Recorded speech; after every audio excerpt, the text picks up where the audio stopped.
Can you guys see my screen? Let me know if you can see my screen, please.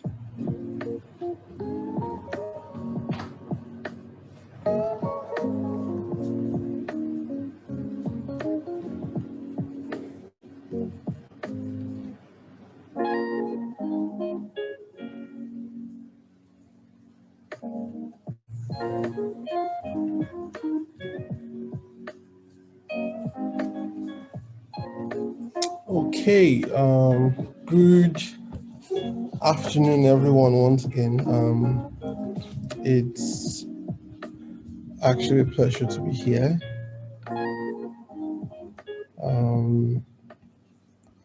Trust me, I don't take any of it for granted.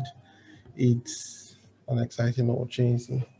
I think it's a good way to start the year. One of the things I decided to do this year is to share more and to engage the design community, do my part to support, and also,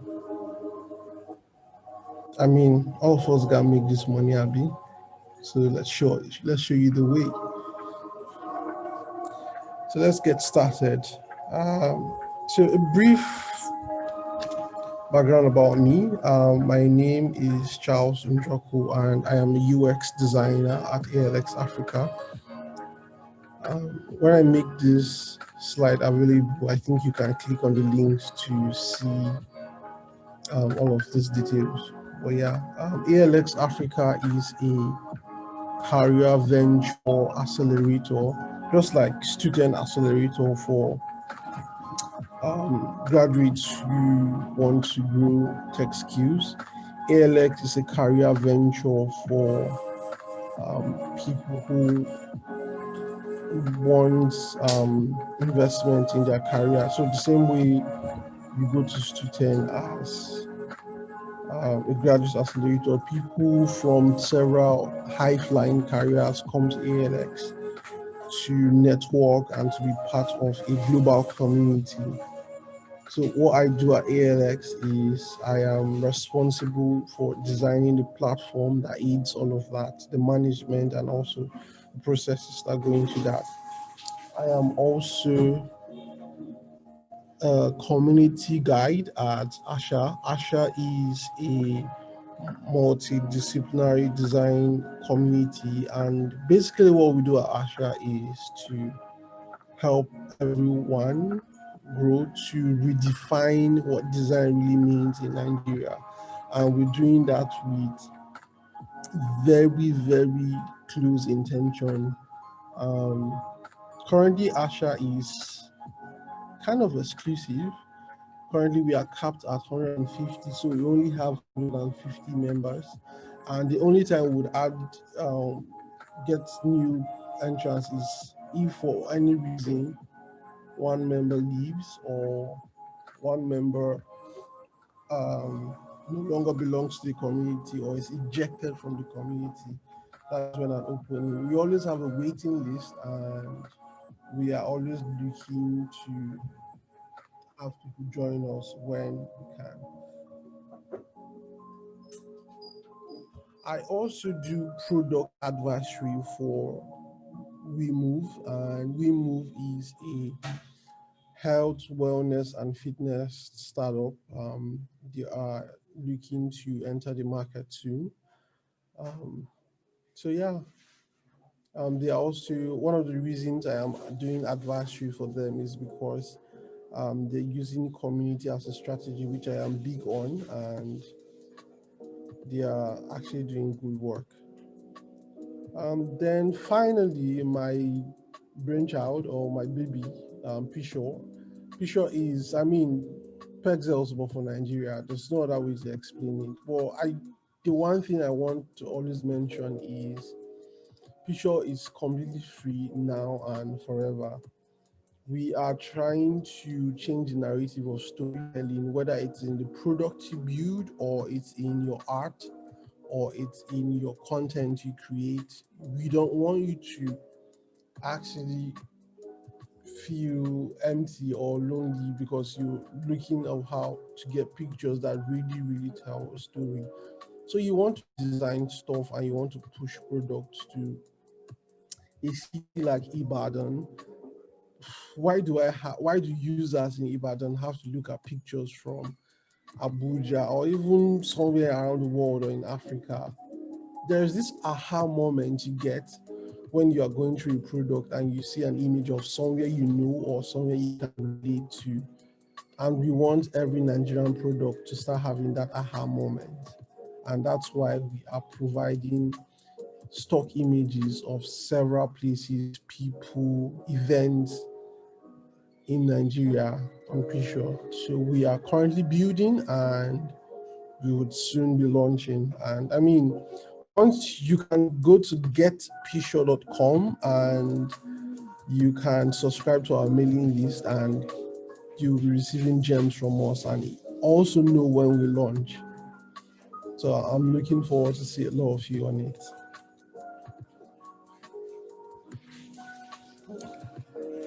So, what else do we have?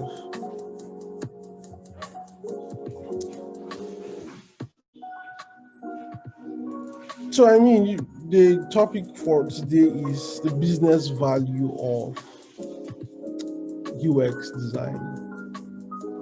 To be frank, I have been thinking about this topic, and I think this is like a very, very different approach in the sense that I was going to come and tell you, UX design is valuable. You do this, and do that, and you get value.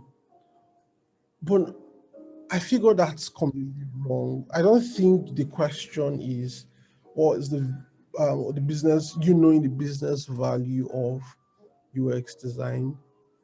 I think I want to intentionally make you think. I am hoping at the end of this session, you are able to see value because I think people only see value when they can relate. So I want to explain a few things that will form the basis of the understanding about UX and business value as well. So yeah, people, attention is the most valuable thing on the internet. We all can agree to this fact. Facebook spends millions of dollars investing in user research, psychology. And I will tell you one thing, in Apple, more than 70% of their engineering and design team are psychology majors, or for one way or another has actually done at least a credit course in psychology.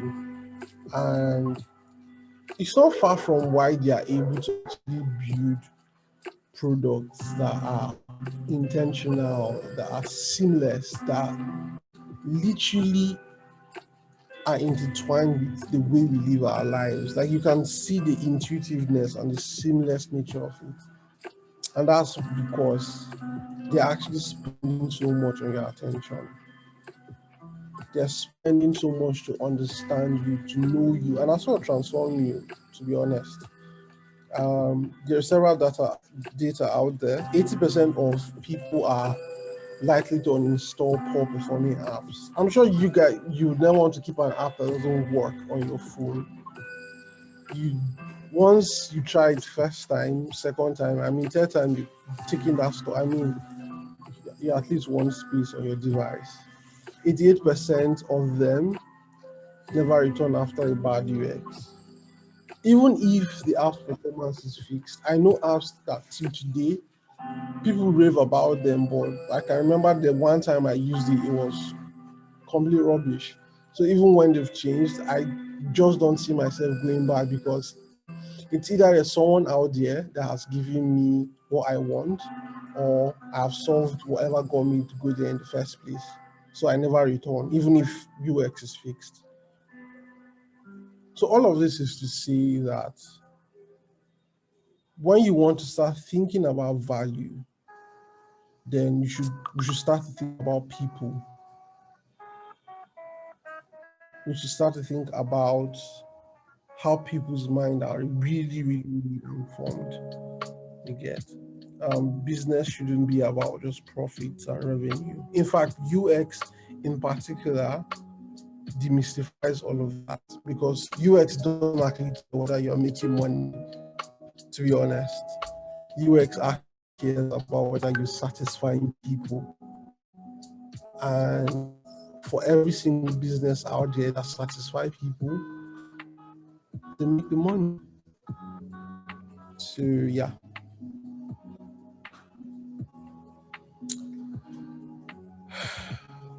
So yeah, you and your dog won't get it. So you have to go back to people. I mean, if you are introverted and just like being in your space, maybe UX is not for you. I'm actually just kidding. But yeah, you really want to understand for your business. I mean, for you to actually even build a business objective or a business goal, you want to be able to understand how it impacts people and what the value it is for people.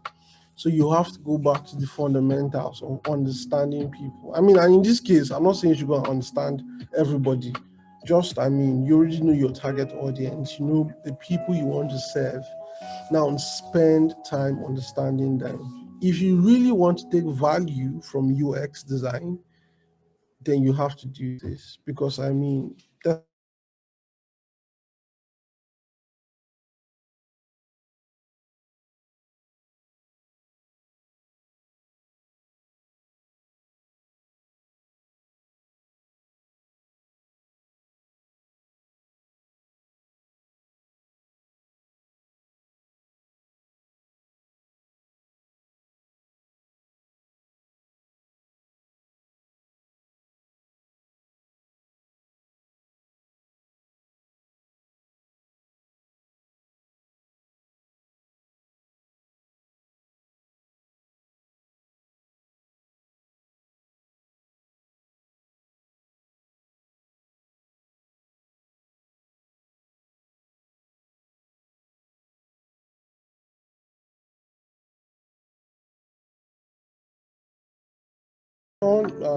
highlight where was the last thing you had, or the last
So yeah, I am going to try to recap from where I stopped, and I think that was the previous slide.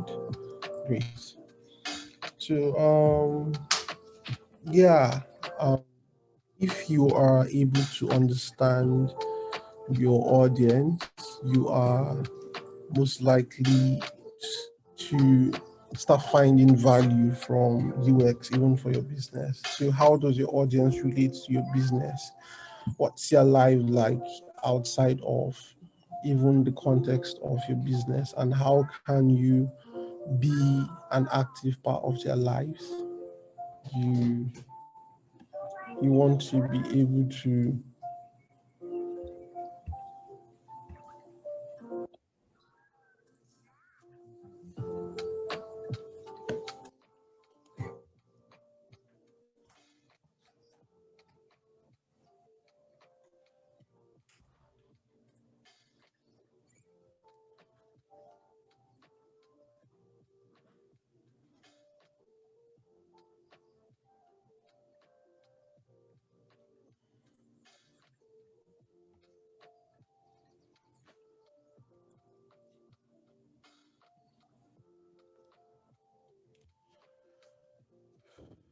So yeah, I just had to fix a few things down there. But I was saying you have to understand your audience and also how they relate to your business. So you have to go back to people.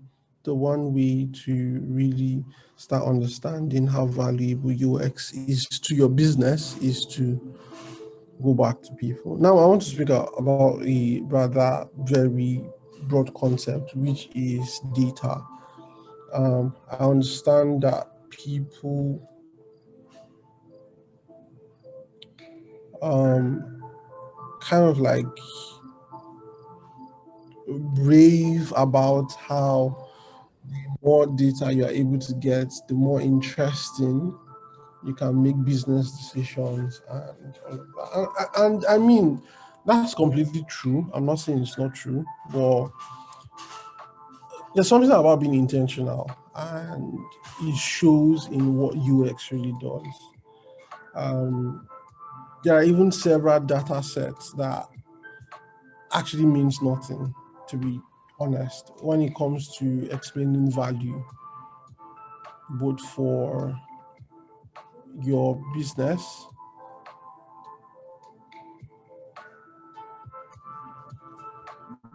both for your business. For example, let's take for example bounce rates and retention rates. What does it really mean? It actually just means that um, people are not spending so much time on a page or on your website, and you could be worried, but what if that's not your business objectives? So I remember a client I worked for recently, he had that same complaint that the bounce rate is off the roof, retention rate is poor, and all of that. And I asked him, what do you want?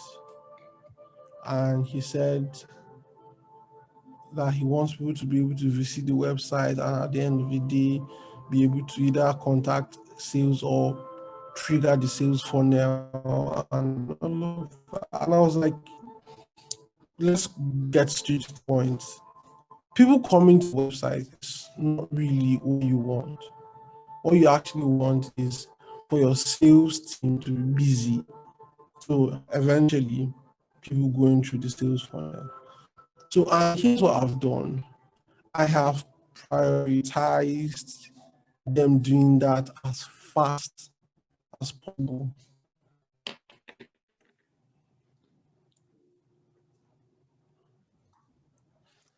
I prioritized them doing that as fast as possible. And I told him I would do a recording. I would record a live session of a user on your website using Hotjar, and we would see. And what we noticed is there was so much click sessions happening around buttons like book demo, talk to us, contact us, and all of that. And I said, bring out, talk to your sales guys and what's the traffic like on their end. And the sales guys say at least they get up to 17 to 20 calls every day. I was like, I think I actually have solved the problem. People are not spending so much time because the copy on the website is completely direct. The content is straight to the point. It's easy to understand. You get, first of all, we even started with what kind of users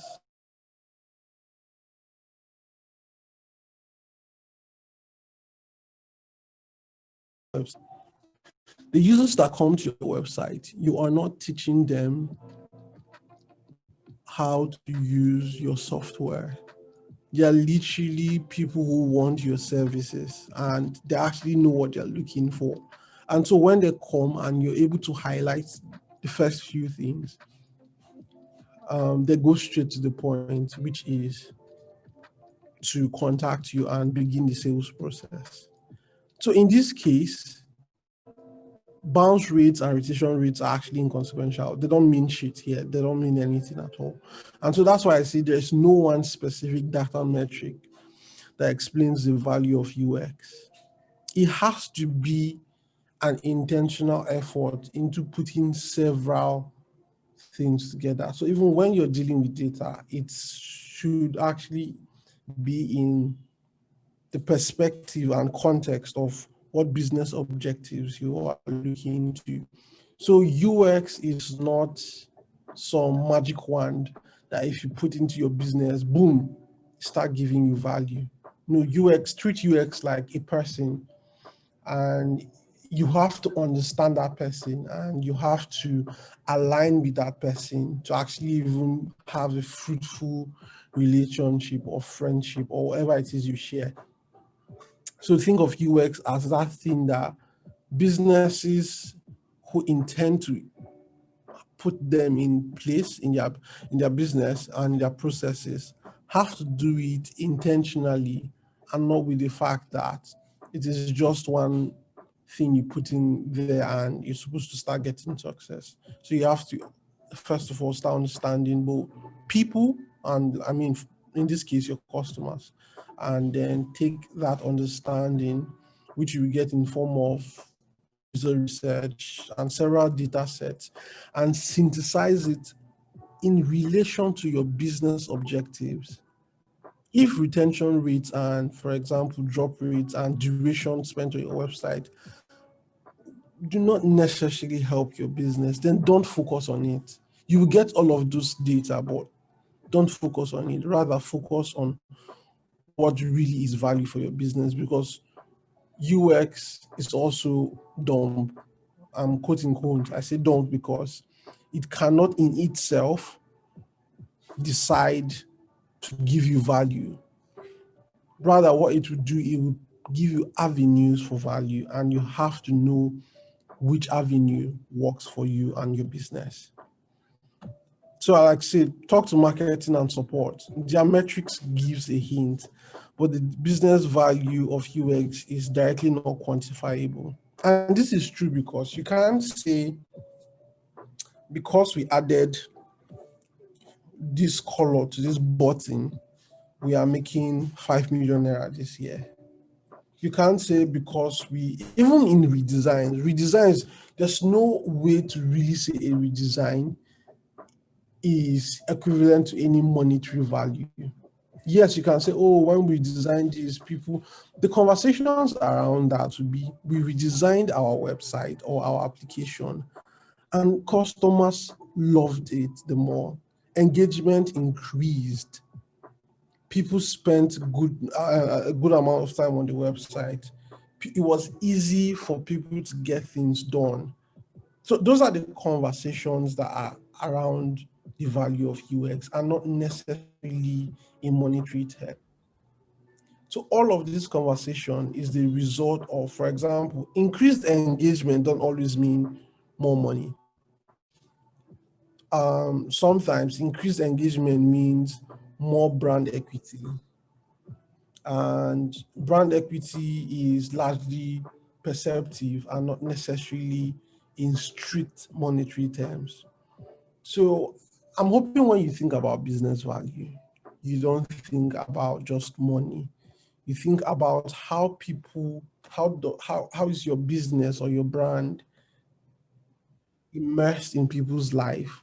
And when you talk to people in marketing and just sit, I mean, I always would say this, if I run a business or run, everybody would start working from support up the way up. And that's because I've done that myself. And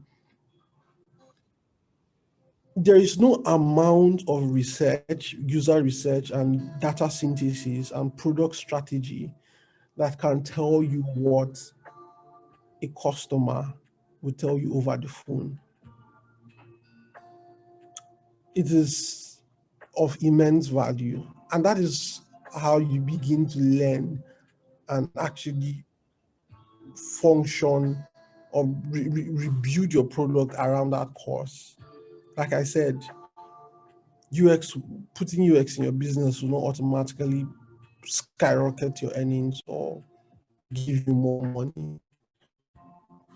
Rather, it will give you avenues to explore deep insights into people's life and how you can be impactful. And once you're impactful in people's life, their pockets are not far from you. So think of UX like that. Successful brands focus on users and not buyers. This there are a few articles. When I share this, you could be able to click that link and see them on my Notion board. The the article just highlighted how a lot of brands would rather focus on what their products are doing in the lives of people who use them and not necessarily people who come to buy them. Now that's the thing between traditional businesses and digital businesses. Traditional businesses focus on the customer that walks through that door and makes a purchase, which is valid. Even in digital businesses, it's your customers that actually keep you in business, to be frank. But in the overall grand scheme of how UX really is valuable to your business, being able to understand the lives of your customers and users and how they experience your product is key to unlocking the value they add to your business. That's why we hear things like user centric or human centric designs. That's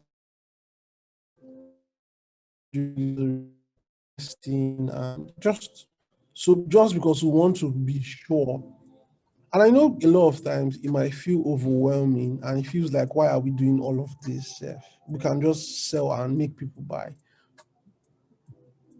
Apple do not make people buy their product. You never see in an Apple event, you never see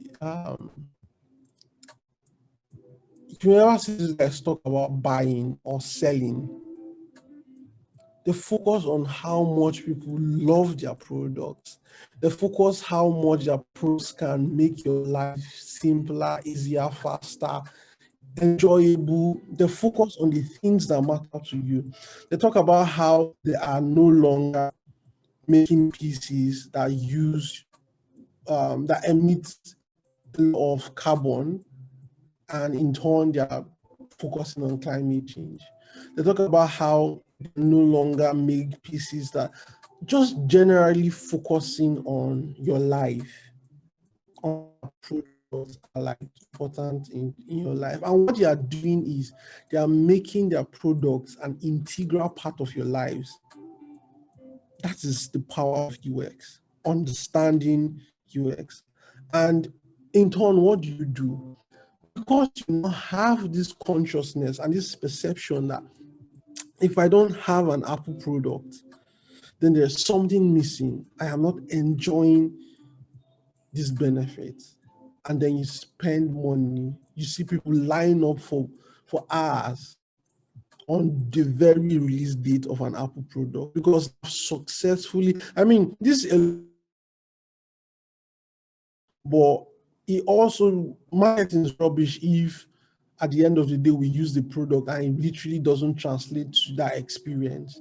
The reason we all keep going back is because when we use an Apple product, it feels so seamless and we can literally see our lives being made easier by using them.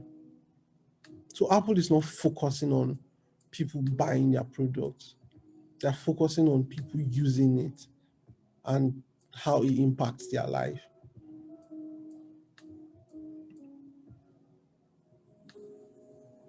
So finally, design. Um, I would say um, UX design mirrors life. It's a statement I came up with after reading a few things, and this is what it means generally. Think about the basic of life. You would say, for those of us who did biology, we would say the basic unit of life is the cell. And just a recap of that experience. A cell literally has several parts. It has a nucleus, it has several microorganisms around, it has several membranes, it has several smaller units, chromosomes, it has the eukaryotic components of the cells. It has so many things in different places, but guess what? All of it finds a way to interconnect with each other to actually build up an organism. And the organism go on to come together to build on an organ, and an organ go on to do so many things to build a system. And a system generally works with other systems to build what we know as life itself, human life itself. And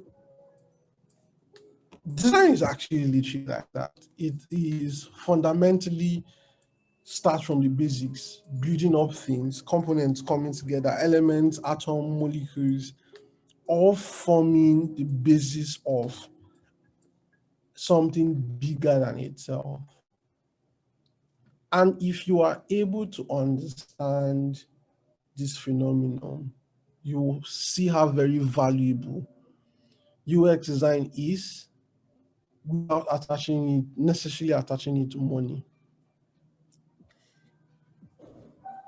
Being able to take that perception into a business context, breaking down what is most valuable and most important for your business, looking forward to the small things, the little things that really matter, finding a way to connect the dots together and channeling all of that learning into solving, at least even if it's one customer's biggest problem. That is how you need to start thinking about UX design. Like I said, it's not something you just put into your business and, hey, we have more customers and we have more people buying our stuff and all that. The beauty, and I would tell anyone, and even the clients I work with, I don't really care if you make money. I mean, I do care if you make money, but what's top of my mind is that people find using your product exciting.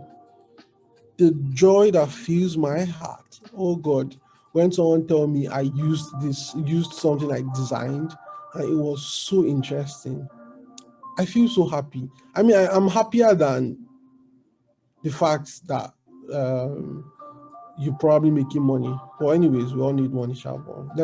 Let's focus here now. But yeah, but just that joy to see people's excitement, and it's something I always say. My single purpose in my career, which is design, is to be able to elevate people's life through design. People already have life experiences, you get. And one thing design does is it doesn't redefine it, it doesn't change it. It rather it elevates that experience by making things easier, intentional, making things worth their while. So think of UX design as the mirror of life itself. And now, experience versus perception. I put that there just to highlight on something. Traditional businesses actually focus on how their brand is being perceived rather than how the customers experience their products. And I'll give you their typical examples all over the internet.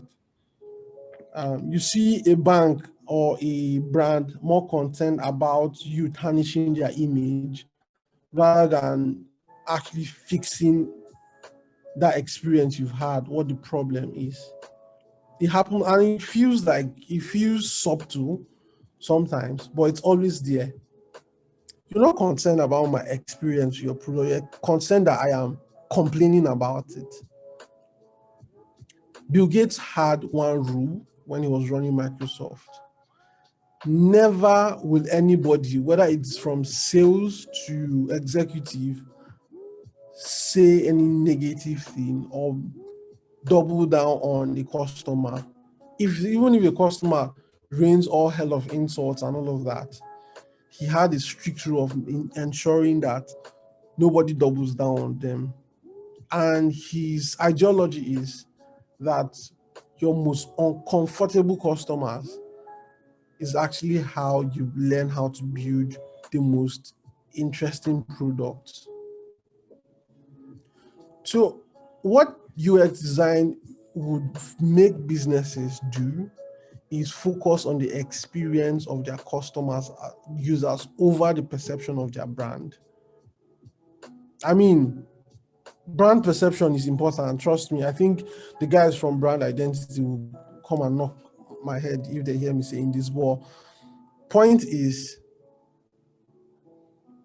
perception is absolutely nothing if I don't enjoy using your product. You get GT Bank used to have this perception in people's mind as the people's bank, and also, I mean, like a cool bank. But when you now use their product, you wonder why people leave. Same thing with Access Banks. I'm using banks because I think they annoyed me this morning, and they have just been on my mind. To be honest, I had other examples in mind, but I'm using banks today. But yeah, you see them focus so much on what people think about, or whether they are the one customer bank or whether they are whatever, and not in the fact that what they say is literally the experience on people. So if you would ever do anything, if you would invest in UX design, be rest assured you're investing in the experience of your customers and not the perception of your brand. And funny thing is, when you invest in the experience of your customers will go ahead to build a perception of your brand, and the network effect around that will spread. Because even when GT Bank says they are a one customer bank or whatever they say, everyone here has a general perception of GT Bank aside what the bank says they are. You do not build your business perception by yourself. Although you can control it, and you can control it by creating astonishing, awesome, and exciting experience for your customers. I enjoy, um, for example, Standard Chartered Bank, and it's not because of the so much promises they offer. It's because, in my experience, they have this mentality of enabling their customers solve any financial hassle themselves. So they are not literally, you don't need to call a Standard Chartered Bank customer care to solve one problem. If you go on the app, you literally can find one way to solve it yourself. And I think because I am also a person that like doing stuff for myself, I hate bothering people.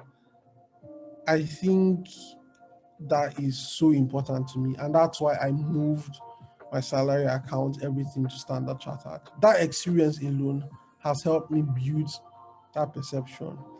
Now, you see, as I have told you guys, I am sure a lot of you, even if you don't do it now, in the future, you'll be like, yeah, someone said something about Standard Chartered Bank the other day. In fact, let me check it out. When you face trouble with your bank and you're thinking of what bank to go, almost subconsciously you think about, oh yeah, someone said something about Standard Chartered. And now that's how you build perception from experience. So I would always say this: build experience and perception will follow. So the way you control perception is by building experience. And what better way to build exciting experience outside UX design? UX design literally, the entire process, creative process of UX design offers you that glory.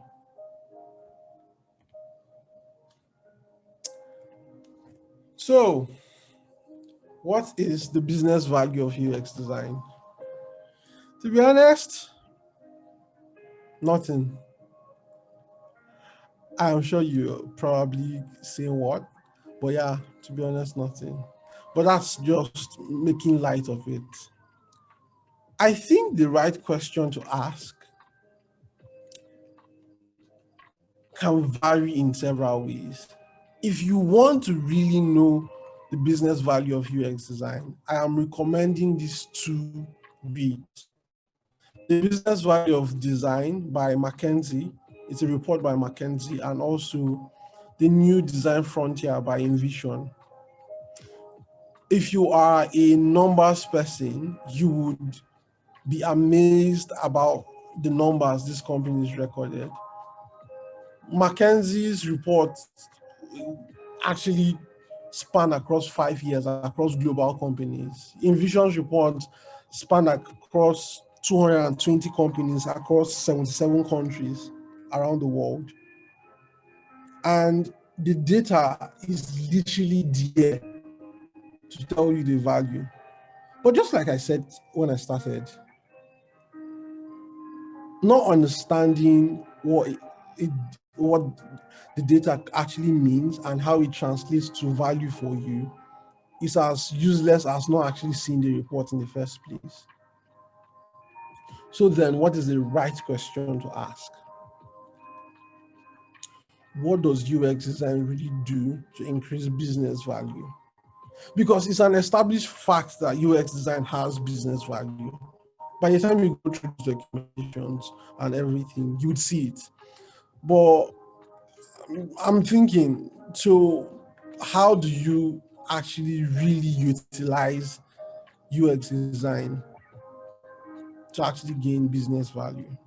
So the right question is, what does UX design really do to increase your value? I'm getting close to the end of this session. So if you have questions, I think you can start sending them to the comment sections. I think the moderator will bring me to when it's time would actually go over it. But yeah, back to this. What does UX design really do to increase business value? Good question.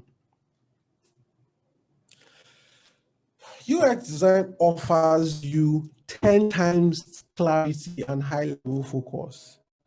Now, with research, with user testing, with all, if I just look all through the processes of UX design, and what it does is streamlines the noise into a clear path that you can test, you can reiterate, you can do so many things to get different results. You get, and guess what? You do that at a very cheaper budget and rate compared to traditional ways of running business. The data analysis for UX is almost real time and intentional because you can analyze your research finding and discover that, oh, if we add this to our product, we could actually change this. And the moment you do that, you literally see the changes. And if it's not what you want, you can easily just fall back and get some other insight again and try it again. And that's the value. Like that's how you really, really utilize UX design in your business. Keep churning that data set, keep learning, keep understanding people, keep reiterating. And like I said, hey, I mean, UX design is cheap compared to how traditional businesses would do all of this. Send agents to the market, people testing. For example, that's why I'm waiting for someone to really disrupt the pharmaceutical industries because I know how sometimes pharmacy agents would have to go to hospitals to give them their drugs for their trials before doctors start prescribing it and all of that. But let's just move away from that and look at UX, for example. You get, I can literally release 10 different landing pages for a campaign in 1 week and get astonishingly different insights. And all I just need to do is plug my Google Analytics into that. Compare that with having to actually go and meet people physically and get insights. That's if they don't beat you for disturbing them. People, we have millions, if not billions, of digital assets across the world. And with the right UX, all you just need to do is plug yourself into it and you would find your gold mine. With UX design, you can understand your business even more, understand the overall market, even parallel markets, like markets that you do not play in but have influence on your own market. You can literally build your business around the ripple effects that happen across it. For example, look at the fintech space and the influence it has generally on economic value. People are beginning to now understand how payments work. People are now beginning to understand how money move. I have never seen a financially conscious populace that we currently have. Before now, finance used to be for people who actually studied it. You literally need a broker to actually advise you. But with intent these days, you can literally become your own broker by actually just studying and following trends and using digital channels. We understand how money works more these days compared to 20 years ago for a lot of people, because those were like specialized fields for people who did finance. But now a layman can actually really understand finance by just plugging into how um, products around finance to make it really easy. So it makes you prepare for changes. You can literally change your business model and even your value proposition in a snap of a finger by the fact that you are learning, you have clarity, and there's a high focus level. So really, I can't tell you UX design will make your business grow by 100% or whatever false vanity metrics out there. What I can tell you that UX design would make your business valuable. It will make your customers fulfilled. It will give you an exciting insight into both not just your business, but overall about people, learning people really. UX design is intention. It's intentional. You can't, the processes, the techniques, the theories, all of that, they are not hard rules. They're actually there to guide you to focus, to exit the noise and know what to look out for and what to ignore. So don't beat yourself up when there's no, you can't sit and expect one result or similar result from a particular process. Sometimes you have to reiterate, try again. And that's why UX design is focused on learning people, because what I've learned from audience A can never be the same with what I've learned from audience B. The implication of that is I then have to employ different UX processes to actually get results from the different audiences. That's the beauty of UX design, to be honest.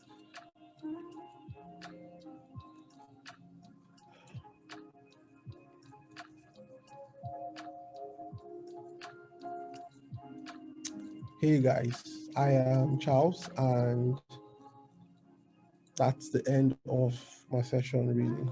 So thank you. And with these few words and slides of mine, I hope I have been able to convince and not confuse you that there's absolutely an insurmountable value for UX design in businesses. And when you go out there to tell people, do not focus on telling them how much they can make or what their revenue is going to be like. Focus on what true value really means. So thank you.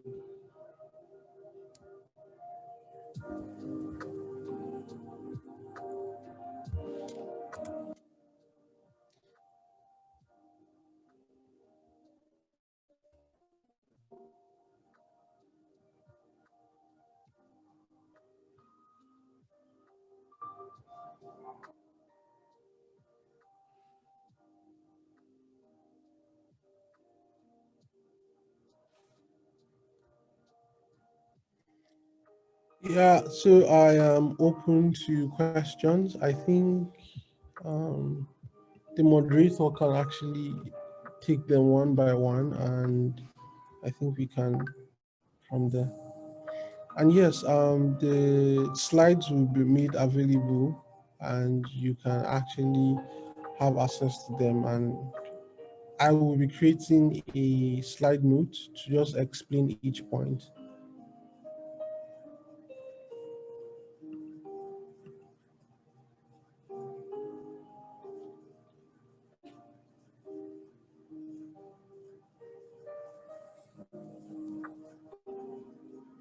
So I will be taking questions now, and I think I see a few one from Ene Abu. She says, I'm hoping it's a she. Yeah, it's a she. Hi Charles, how can you be better at UX design, which is user centered, without a degree in psychology? So yeah, you don't need a degree in psychology. I mean, actually had to study several psychology notes and about people, but not necessarily getting a degree in psychology. And I also don't think you need to study psychology notes. Do what really works for you. Understanding people comes from a place of the heart. And I say this because you have to put your heart into willing to listen to people and not assume or think for them. And then take what they are saying in a way that it influences the decisions you make for the kind of product you build for them. That's literally what it is. The extreme to which you go to doing psychology is, for example, in when you're working in large scale organizations, for example, like Apple, I think you would at least need a semblance of something similar, just because what psychology helps you do is you can now take an immense array of people's experiences, and the knowledge of psychology and its techniques helps you narrow them down to something really, really interesting. So you don't have to you don't necessarily have to do psychology. You don't have to beat yourself up, really. Yeah, the next question is from Major Dilo or Dalo. Please, which tool was used for this presentation? The presentation was terrific. Oh, thank you so much. Yeah, I use Keynote. If you use a Mac, you should know that Keynote is Apple's presentation software. So yeah, I used Keynote for the presentation. So yeah, if you use Keynote, you will. I mean, I will share this with your organizers, and I think they can make that available to you when it's ready. Next question, same from Enabu. She says, how do we practice being more user centered in our everyday lives? And I think that's a very interesting question. And I actually enjoy the fact that you're asking that. Being user centered is being self aware, to be honest. The more you are able to reflect on your own self and open your mind to who you really are, you see yourself doing that the same way for other people. So, being able to self reflect on yourself, you now get into a space where you are supposed to do that for another person. It's almost seamless. So, for example, if you're someone who doesn't listen to your own self, who doesn't take time to think for your own self, it will be hard. I've seen it happen several times when people have tried to um, give feedback on. It will be hard to literally be able to do the same for just the reason of UX design. You will keep assuming and inferring but it's not really there, just because your mind is almost incapable of letting people pour themselves to you, or you even helping them open up to their experiences. So just being self-aware is one way to go. From I think that's I think it's Fad Graphic Designs. Can user experience be applied in brand identity, packaging, and other design niches that involve interaction with users visually? Yes. user experience is actually not just about just not it's not fundamentally just about product design or digital products. Think of user experience as the overall experience people get from engaging with whatever. So there could be like the UX of what was it called? The UX of food, for example. The UX of Amala is horrible, and I know there are people out here that will come for me.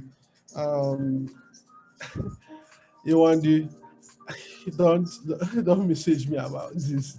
But anyways, the UX of Amala is really horrible. I don't understand.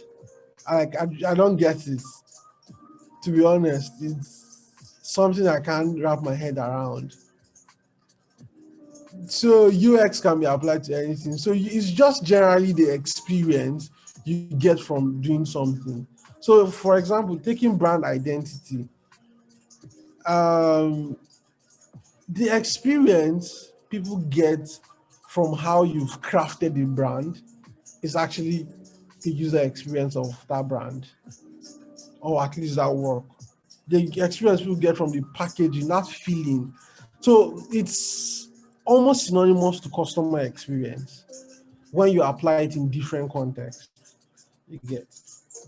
It's just that we try not to refer to users as customers in product design because, like I said, successful brands focus on users, and that's the reason the word users is there is because people that actually use the product and not necessarily people who buy it.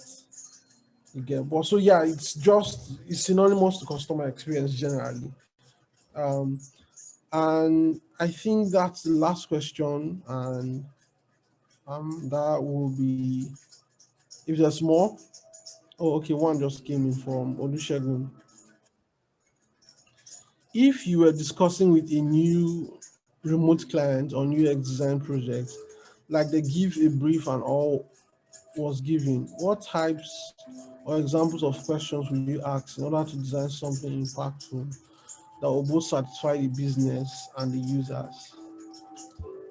That is completely another whole section. I would call it understanding or dissecting a brief. And why I say so is because the ability to understand what your customer or your client wants and what is also good for them is a very, very important skill. So you have to take the brief and open it up. Briefs are guides, they are not strict rules on what you must do.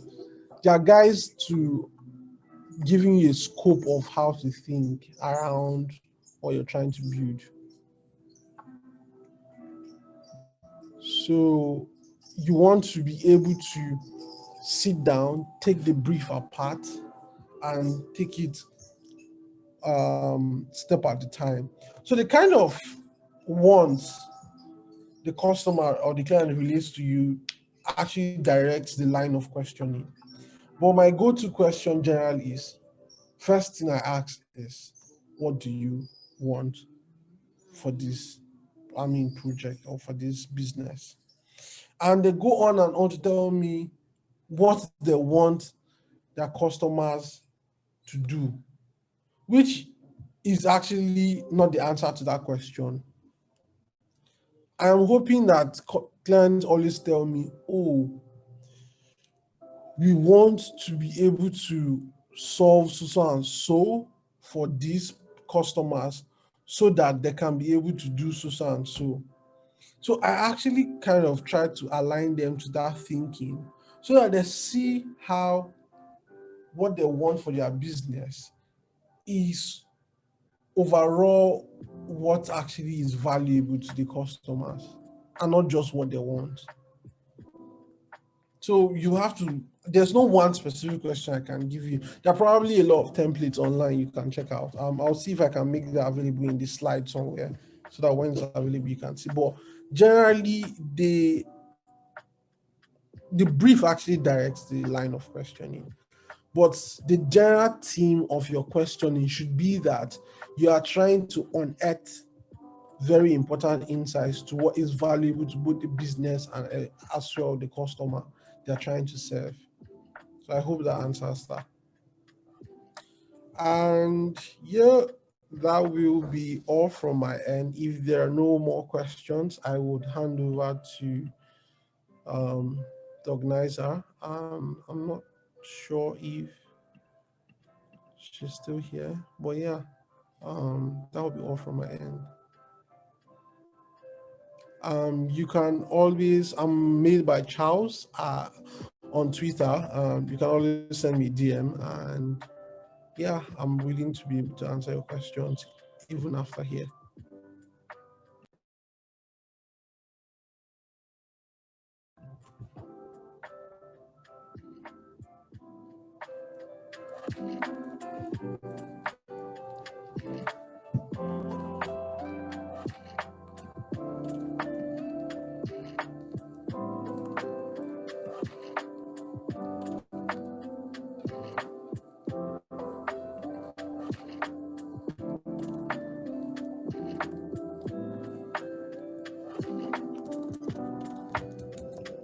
Hello, everyone. Hi, Charles.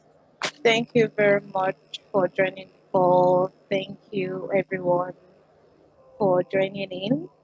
The video recording will be up. The video recording will be up within 24 hours. And yes, everyone can have access to that. Doing is unavailable at the moment.